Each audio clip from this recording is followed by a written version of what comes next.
coming out. It's a beautiful day. I was delighted to see it. It was such a contrast from yesterday. So really glad to have you all out. And we're seeing the sun today, which I'll just grab here. We received these from the school district. We've already used them in there. This is the sun. With Robert's assistance, we will demonstrate. And is it Haynes or Hayes? Haynes. Robert Haynes is from the National Weather Service. It's located over in South Burlington. And he has been kind enough to come and talk about the solar eclipse with us. And we were delighted to have actually be able to find some, some idea of what we're in for. So do you want to do that now, or do you want to wait? Or why don't we do it now? Okay, sounds good. You tell me. Just the idea of like the... Yeah, what's going to happen, yeah. All right, so the main picture that we have here as we go through the day on April 8th, generally what we expect to take place, every two times a year, the sun is going to be, or at least the moon is going to be cycling around in such a way that it obscures part of the sunlight over the Earth. And so the moon's orbit is not quite level between the Earth and the sun, so that's why it happens so uncommonly. And as you can see, to scale, the moon is quite a bit smaller than the sun. So as a result, typically the area that sees the blocking from the blocking of the sunlight between the moon is going to be very, very small. So you can imagine just this small piece of the moon, you're going to have light coming out of the sun, and only a small area is going to have complete and total darkness, whereas some is going to be having a little bit of sunlight from an angle where you'll see a little bit of the partial eclipse. That would be called the penumbra. So that's going to be the general picture of what happens. The moon is going to be continuing its cycle, and so it'll be a very brief moment where the moon cuts across, and wherever that small area where the angle is just right, you'll see the area of totality. And Burlington is included in that area of totality, and it'll be the first instance, I believe it was 1932 is the year, and it'll be several more years before that takes place again. So we're all very excited to experience the eclipse. I got to experience the eclipse that took place in 2017 to observe just the instance of totality and the 360-degree sunset. Very impressive stuff. So we're very excited for the eclipse, and I am Robert Haynes with the National Weather Service in Burlington, and we're going to be talking a little bit about what we expect weather-wise from the eclipse and some of the things that you can possibly see, assuming we don't have any cloud cover.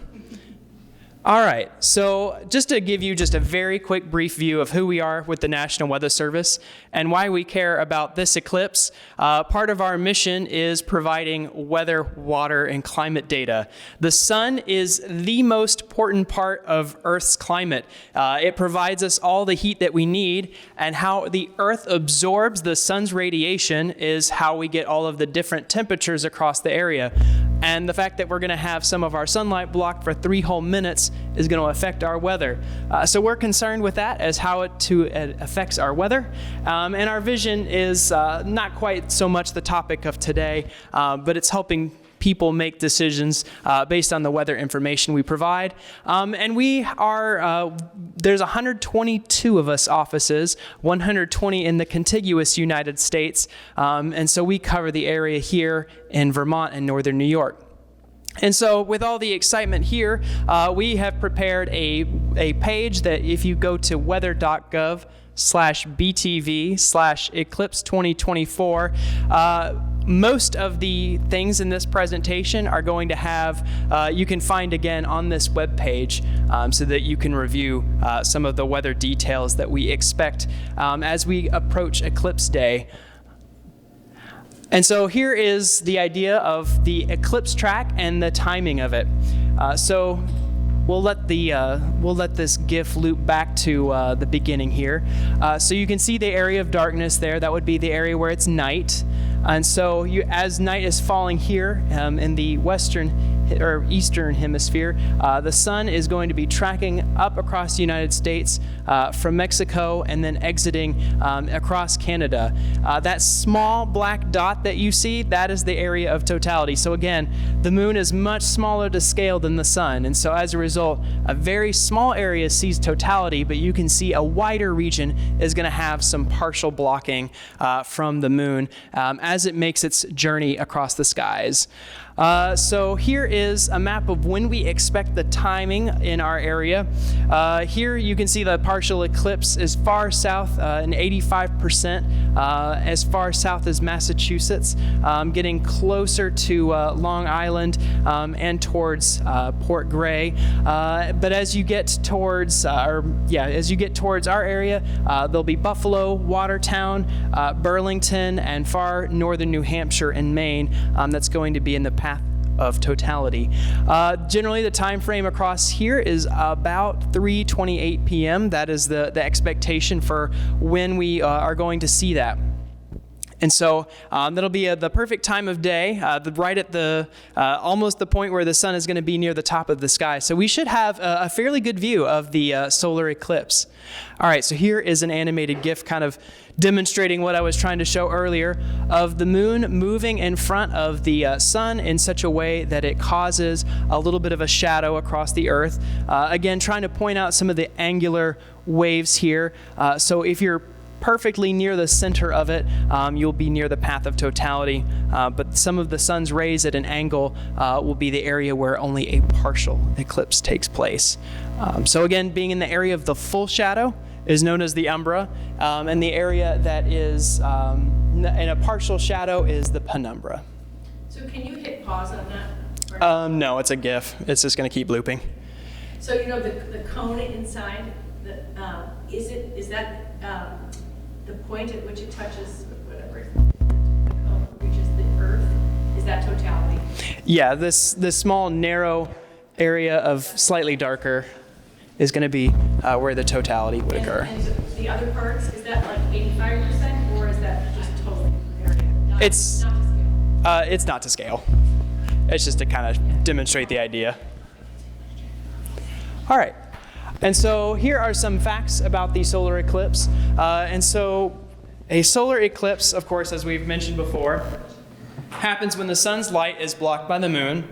A solar eclipse will always happen in the daytime. Just naturally, you have to be able to see the sun in order for you to observe the eclipse. And if you're in the path of totality like we are, you'll notice a 360-degree sunset where everything goes dark for about 3 minutes. Having been in the eclipse in 2017, I can say it's quite impressive. Even at about 90% when the moon is blocking the sun, there's still quite a bit of daylight. It becomes a little bit like the sepia browns of the evening, but as you get to the totality, it's almost like the snap of a finger where it just goes dark.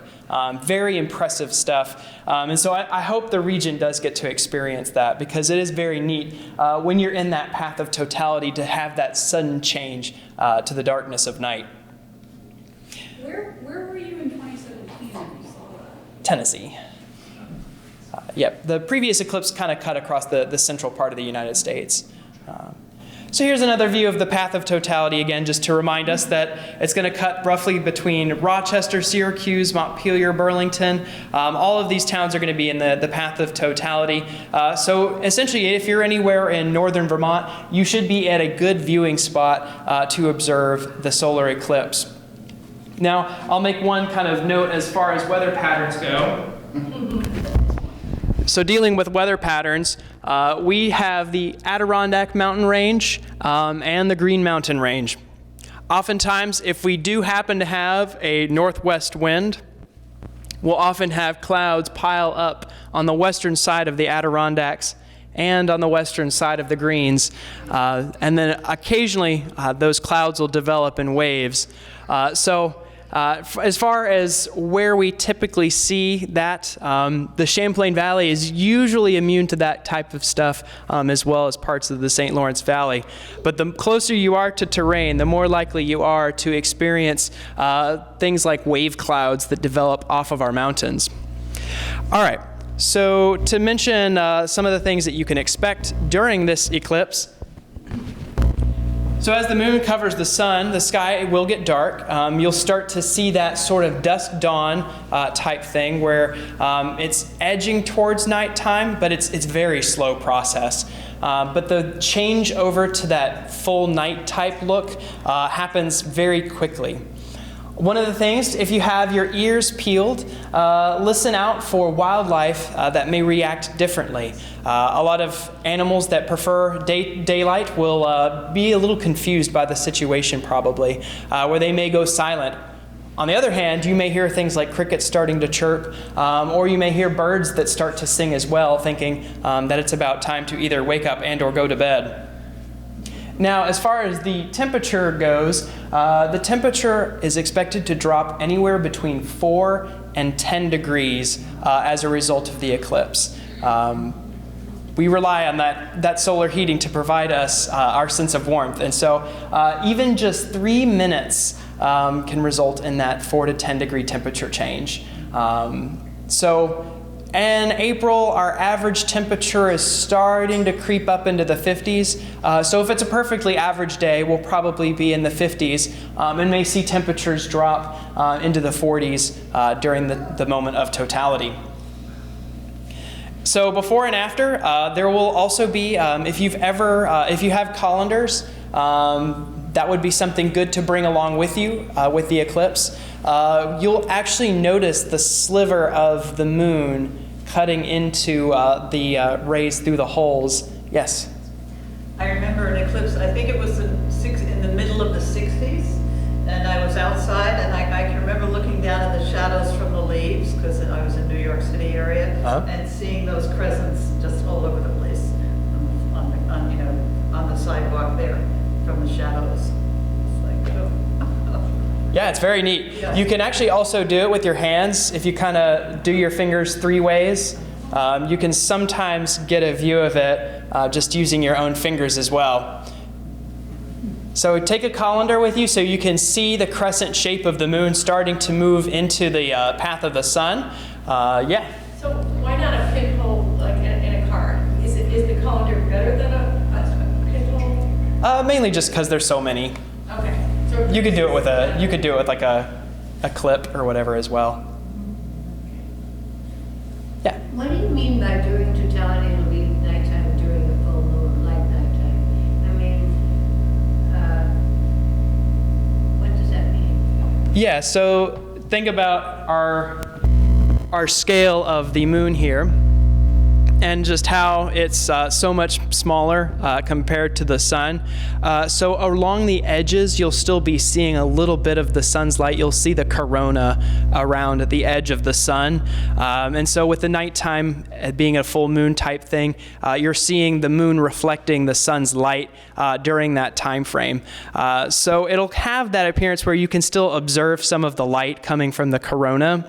But as far as the nighttime visibility, it's roughly similar to the reflection that you get to see on a full moon night, where it's just maybe slightly lighter than true like darkness at night when it's no full moon. Is your question, are you going to see any moon? The answer is no. Yeah, no, I didn't think so, which is what I was trying to think of. What's like it? I mean, what's it like? But I guess I'm not aware of that. Oh, yeah. I think I understand what you mean now. So the part of the moon that we're observing is the dark side of the moon. We're not seeing any part of the moon that's being reflected by the sun's light, which is why it appears like such a black sphere as it moves across. But it's not completely black. Yeah, because you're saying that just around the very edges, the light seeps out of the edge. Yeah, there's still a little bit of light seeping around the edge. Thank you. Yes. Can you talk about Bailey's beads? Yes, I will. Is Montreal in the path of totality? I think it is. Let's double check. Looks like it's going to be very close. It looks like it's right at the edge. This map does not have Montreal listed, but you can see the lights there. So it may be very close to the path of totality. Based on your experience in 2017, are all across the U.S., are all of these cities and towns doing the same amount of prep that Burlington is? I'm not sure. But it's, because we're doing them. Yeah. People in the town, not everyone, but I mean, I've been talking to NASA people for a while. Everybody has been given the alert. You know, get some housing, get some restaurants, get some. Through the whole porta path of johns. totality, that swath in the U.S. and Mexico and Canada that is.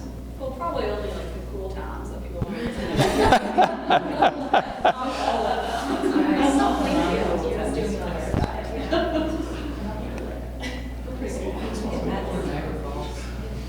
It's a big moment. those towns because they're typically more sunny, many of them, like in Texas, that, you know, if you're really into it. Yeah, it's certainly a big moment. Having viewed the eclipse, I kind of have that experience of like, wow, this is so cool. I'd love to see it again. But I imagine if someone has not seen it before, they might say something more, why would I go travel to see 3 minutes of darkness? But the fact is, it doesn't really traverse. Again, just to scale, the moon is so much smaller than the sun, and the moon's orbit is not level with the Earth and the sun again. And so the area is going to change wherever any solar eclipse takes place. And as we noted earlier, the last eclipse to take place in the Burlington area was 1932. So if you're planning to stay in the area to view any eclipse, you're going to miss out on it maybe for another 60 to 70 years. So in that sense, there's a lot of hype because that just generates, it's in a sense a once in a lifetime thing then.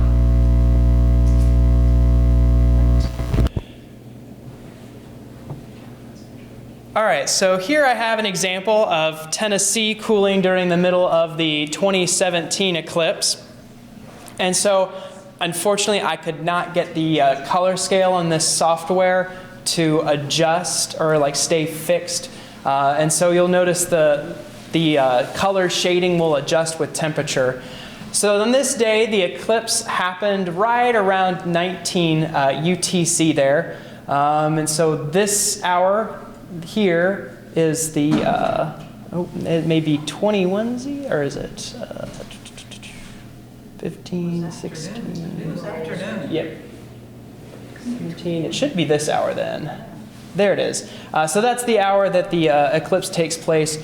And so if you observe closely, you'll notice Tennessee during the eclipse around 1:30 or 2 o'clock in Central Time. It went anywhere from being about 90 to 94 degrees to being 80 to 84 degrees in a lot of those mountain spots. And almost as soon as the eclipse was done, the temperatures almost immediately rebounded back into the 90s across central Tennessee. Well, all of Tennessee, really. I'll let it loop one more time for you to get a view of the eclipse taking place. So closely watch the hours between 17 and 19 on this chart. There's the eclipse taking place. A lot of mid-80s, and then right back into the 90s right before the sun sets. So there isn't really, there's not much time between, for the sun, once it comes sort of back online, that it immediately, it just goes immediately back. That's kind of amazing how quickly the temperatures can rise just a few seconds later. Yep. There will be probably some variability. If the atmosphere is very dry, then it'll be a lot easier for temperatures to rebound, but it'll also be a lot easier for the temperatures to sink. So if it's a very dry weather day, our temperature is probably going to cool to full 10 degrees. But if we're very wet, we're probably looking in the ballpark of a 4-degree temperature drop. So when are you going to make a prediction about, when do other people think they'll have an idea? 4 days before or 1 day before? I know you think 10, but. Yeah. Any weather forecast, probably Well, what do you think?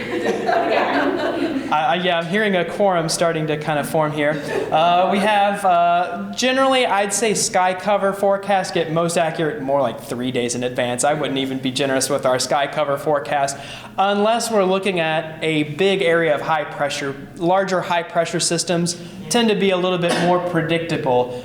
So we're kind of hoping for a large, expansive area of high pressure, because then that makes our job very easy. Those are very simple to forecast. But if we have any kind of low pressure around, we'll be wringing our hands. Yeah. We'll be a little nervous. So I do have at least some good news. Even if there is a lot of cloud cover, you will still see the transition to darkness for those 3 minutes. It won't be as cool not being able to observe some of the phenomena that I'll have here up in a moment, but you'll at least still get that sense of darkness. And my joke is that it'll be something like 34 degrees and raining, and then the sun will get blocked and it'll cool enough that it turns to snow or something. That would be our luck.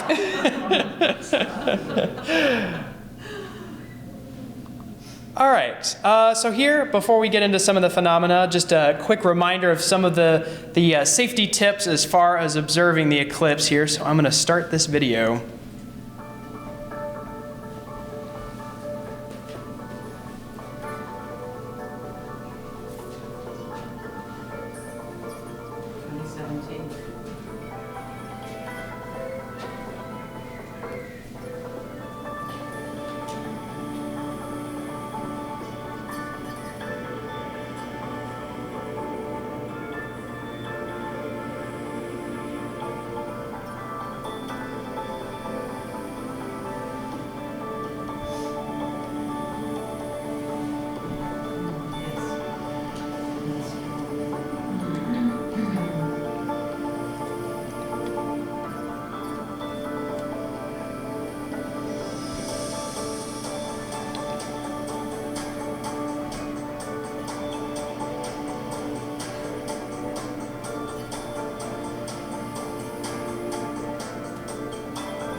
I was reading, I guess maybe it was NPR or their online, and they said that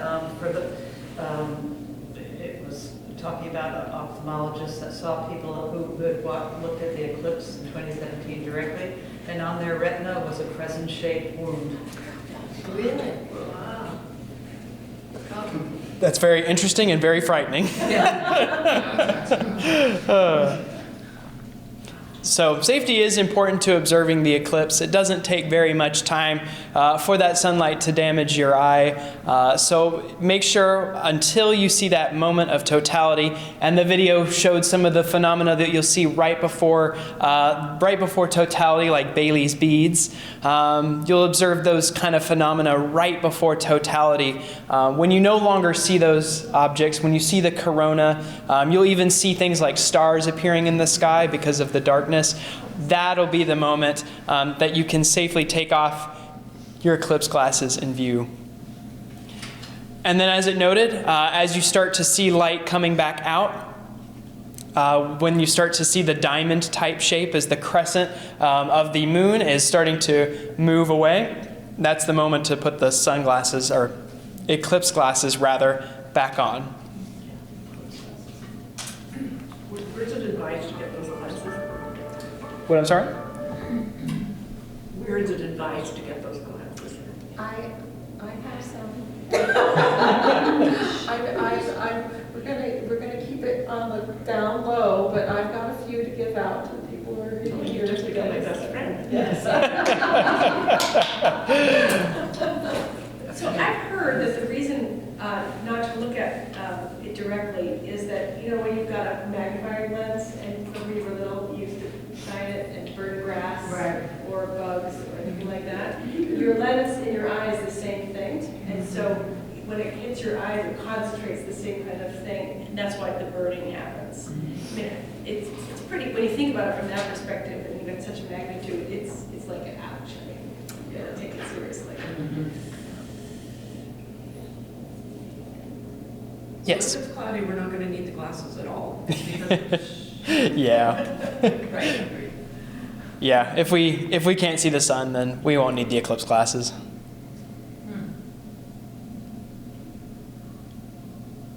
And hopefully it won't be cloudy.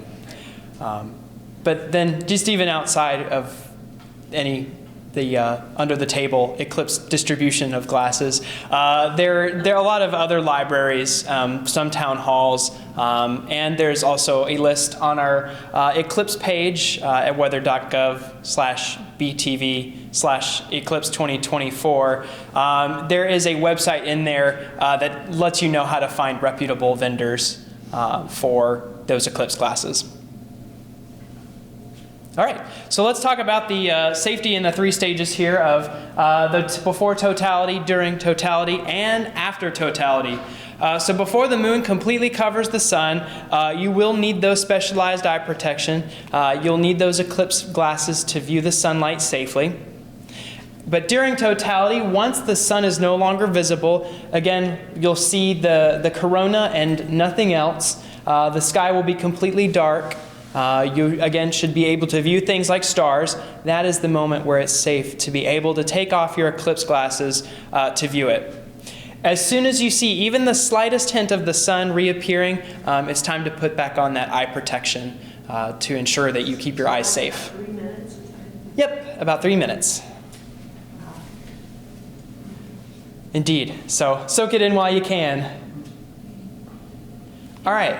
I'm sorry, Oh, Robert. no, go ahead. I know that Vermont Public is doing a live stream so that if you wanted to listen along, they'd be able to, you'll hear what's going on. And I think that their plan is to say it's safe to take off your glasses now. Please put your glasses back on. But I'm wondering if like the National Weather Service is going to be, I think some of the local TV stations are also doing live feeds to help people understand what's going on and to know when it's safe to do stuff like that. Is the National Weather Service doing that? It may be a little challenging for us to do that. We don't have a streaming service that we can take on any of our government devices that we could use to go live on the eclipse day. So then our only avenue would be social media, but it's very rare for your social media to immediately pick up things like those "it's safe to view now" things in a 3-minute time span. So probably not.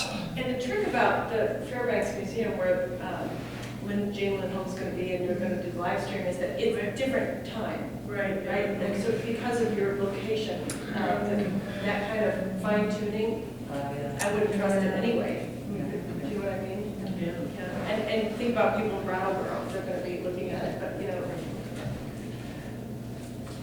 Yeah, that's also true. Got to consider the location as well. Like St. Johnsbury will be 5 minutes later than the Adirondacks and things like that. So thanks for bringing that up.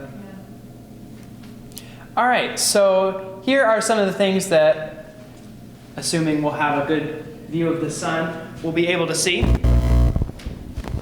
So Bailey's beads will form right at the moment before totality takes place. And so Bailey's beads are forming just like Earth. The moon has an uneven surface. There are a lot of hills and valleys in the moon. And so right before totality, you'll be seeing the sunlight streaming between some of those valleys. And that's what forms the phenomena known as Bailey's beads. Was Bailey a famous astronomer? Unfortunately, I don't know much about Bailey. The other thing you might observe here is the diamond ring effect.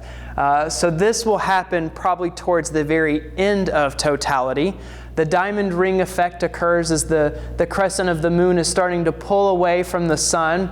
And so you'll probably notice something that looks like a little bit of an arc of light. And this will mark the end of the eclipse happening. Why the concentrated? Is that just like the one spot where, like, it's not a specific like valley on the moon? It's just like that one area where you're starting to pull away. Yeah, I'm not entirely sure as to the exact reason how it produces that diamond ring effect. Well, isn't the moon moving? It is moving, It's yeah. gonna start moving, and then, the sun will start coming through. Yeah, maybe that is part of it. The sunlight's rays do get here very fast, so I'm not sure how much we're able to capture some of those subtle features. One of the other things you may observe right before totality takes place, if you're observing, you may notice something known as shadow banding, where since light is one of those weird things, is it a wave, is it a particle? I don't think anyone knows much about that physics debate and all of the fun that entails. But the sun roughly behaves like a wave, and so shadow banding will be as the totality is taking place, you may notice some of those streaks where there's a little bit lighter patch, a little bit darker patch streaming through. Usually along the edges of buildings will be the areas that you're kind of seeing that. And maybe something similar is happening with the diamond ring effect, but that's postulation on my part. I do not know. And so then finally, the last thing, of course, that you'll see in totality, you will be able to observe the corona. And so the sun's atmosphere and all of the rays of light will continue to, of course, go outside of wherever the moon is shining. So you'll be able to see the sun's rays beyond the moon as well.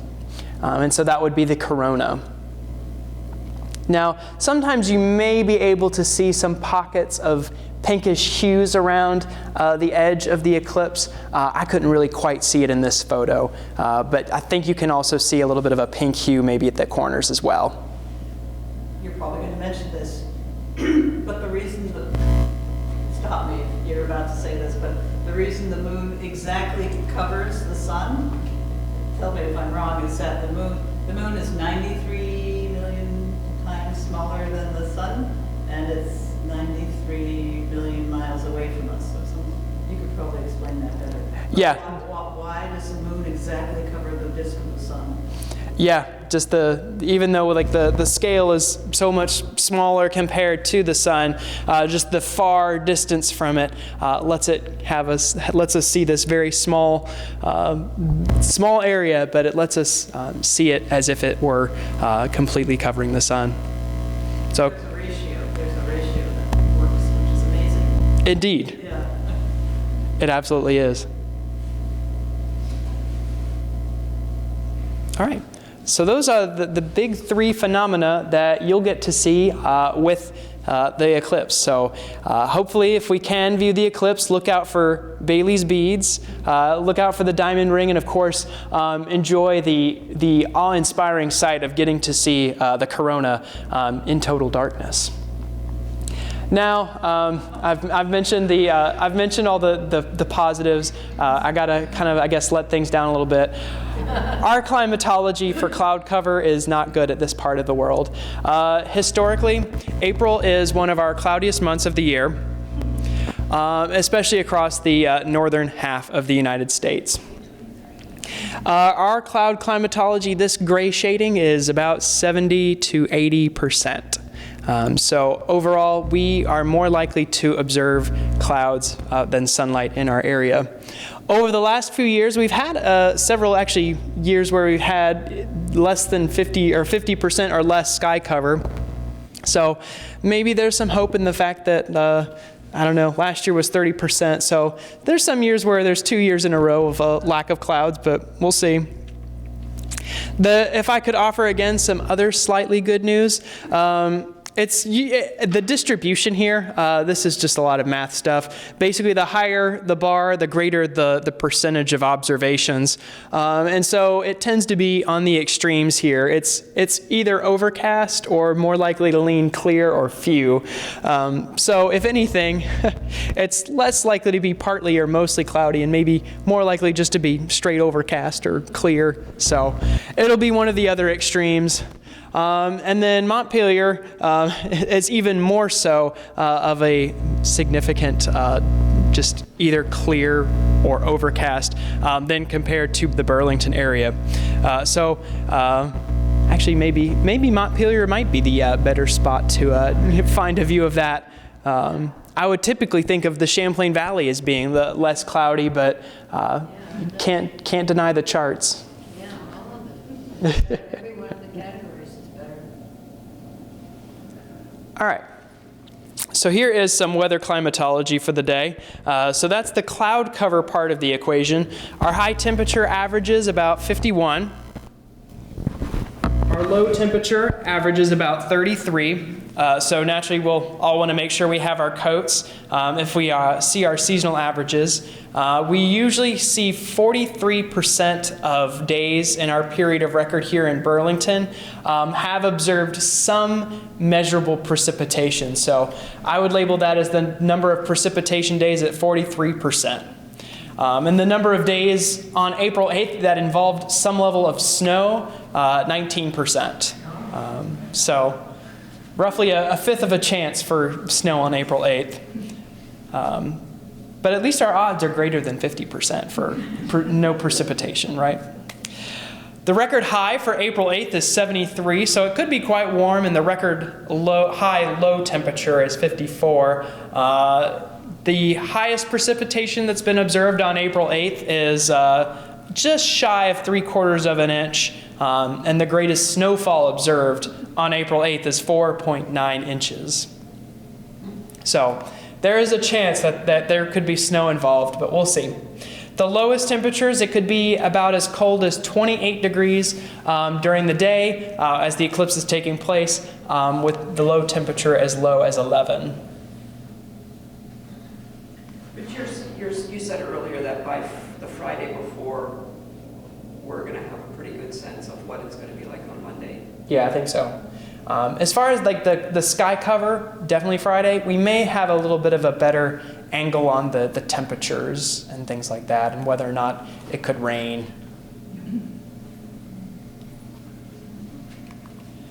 And I know a lot of people are going to be coming out of town to see this eclipse. And so a lot of people from out of town are not going to be aware of things like the dangers of cold water when they come here to view the eclipse. And so that's going to be one of our big concerns at the National Weather Service, is communicating cold weather hazards. It only takes water at temperatures below 50 degrees to result in immediate incapacitation. So if anyone is planning any type of water activities where they're going to be hopping in the water, absolutely wear a life vest. And so, our life preserver, have that object on hand, because we warn the people who are coming from out of town. If you kind of see that happening, we want to try and keep everyone safe from the dangers of cold water, because again, we're going to have a lot of people from out of town who aren't familiar with the fact that our water is going to be still cold at this time of year. Our water temperature can be as warm as 40 to 43, so that is well below the threshold for immediate incapacitation.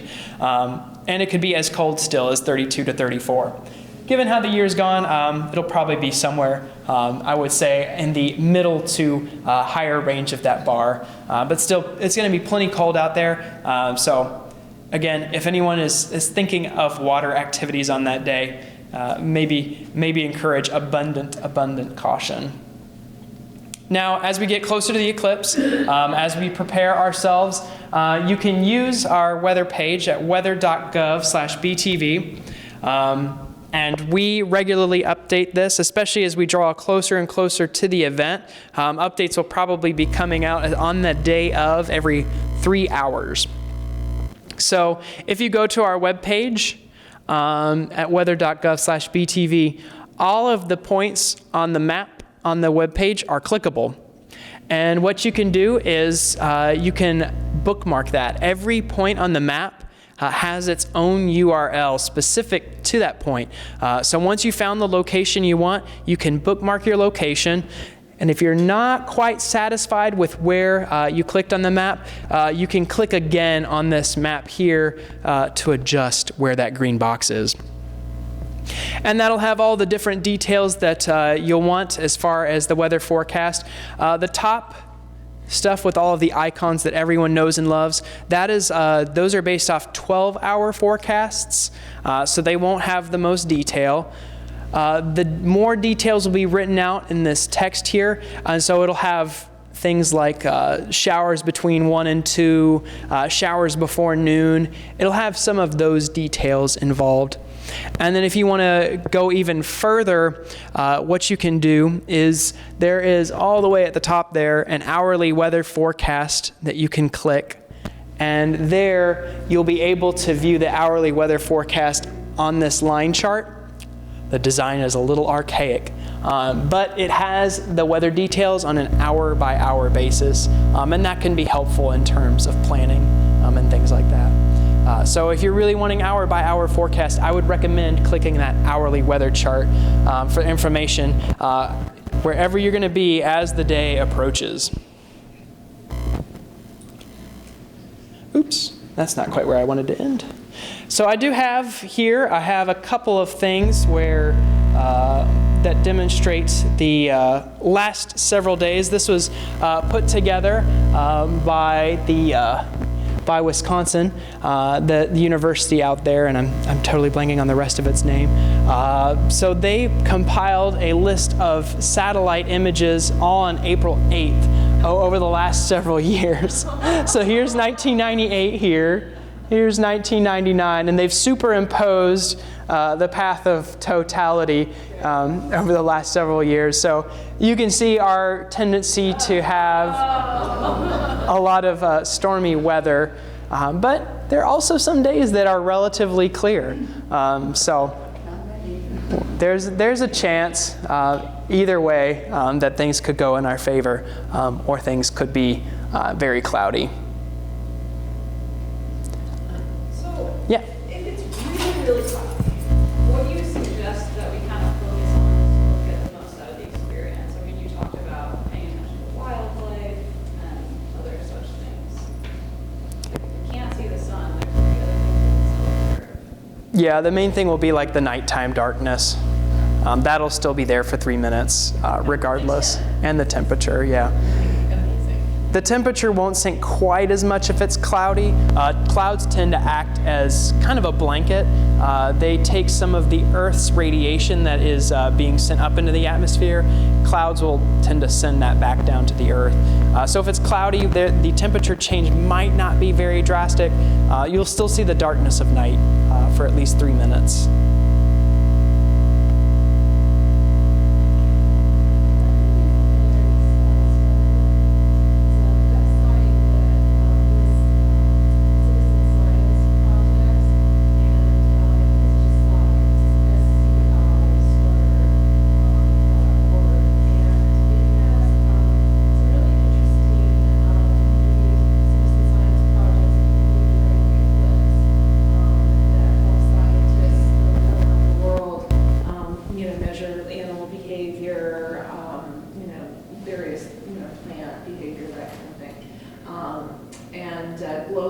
Globe Observer is one of them.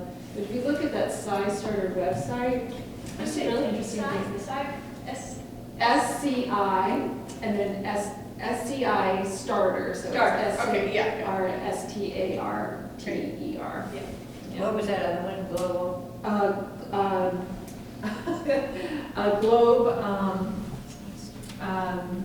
Globe Observer. Globe Observer. Thank you. And I think those are some of those, some of those citizen science projects are listed on the Eclipse page that we have. So here's what our Eclipse page currently looks like. And so if you go to weather.gov/btv/Eclipse 2024, you'll see all of these different things. And so like we were just chatting about, you can look at some of the different citizen science opportunities that are offered. There's the globe eclipse one that was just mentioned. You can also reveal the true shape of the sun. And for any kids activities, there are those through the public broadcast system that they've provided as well. So is this show you have available? The show we have? That slide deck that you used? Yeah, we can add it on the web. We can add it on the Eclipse page here. Yeah, I think that'd be a great suggestion. We'll do that. So I'll show you around a little bit more on the Eclipse page here. So as you can see, we have different icons here across the region. And if you click any individual icon, it'll tell you the expected obscuration from the moon. So of course, being in the path of totality, we have 100% for the Burlington area. And what you can do as well, you can observe the 7-day summary. You can observe it on an hourly basis, and this, I think, should pull up the, let's see what this does. I have not quite, there we go. Okay, so this is nice. So this way you don't have to deal with maybe the archaic design of our line graph.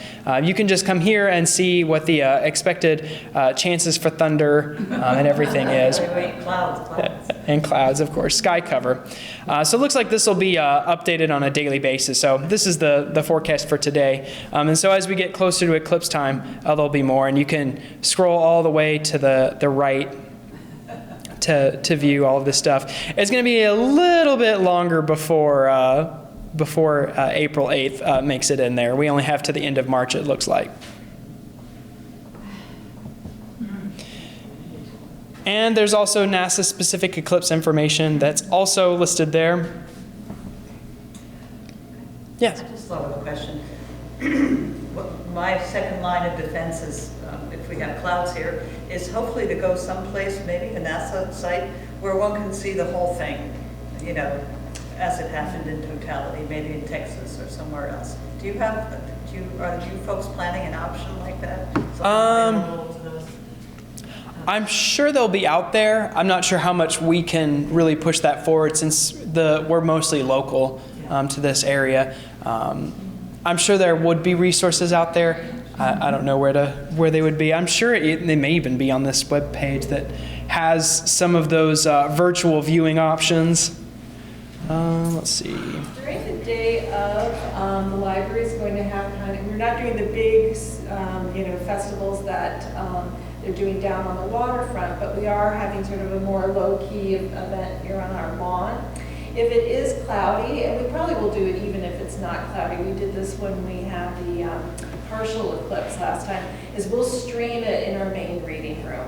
So there's just something very exciting about being in a group of people watching the eclipse, and whether it's outside or inside, I think it's a nice communal event to be able to take part in. So we will be doing that here.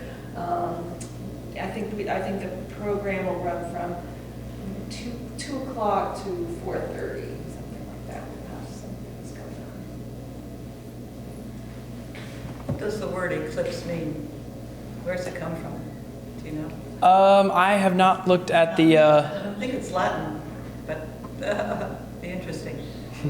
Yeah, I'm not sure what the root meaning is. It's been on my to-do list to look it up, and also give us moon. I don't know. Give us the word. Give us. I can't recall off the top of my head. I don't know if maybe one of the posters may describe it.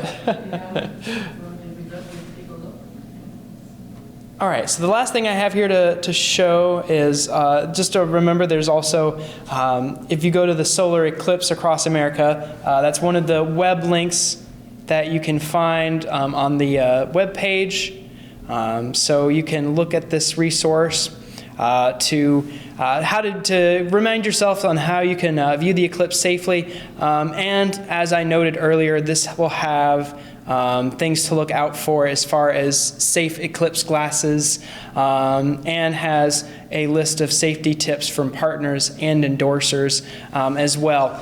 So if you can't find anything, try looking through the Eclipse safety page, and you might be able to find resources for finding eclipse glasses, perhaps through those means, if anything else fails.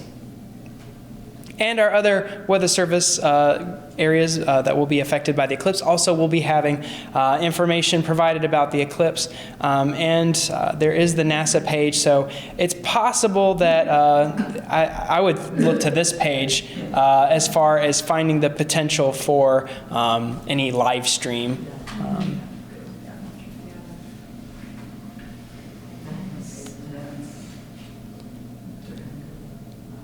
All right. But Montreal gets listed up there. Well, thank you very much. Yes, thanks so much.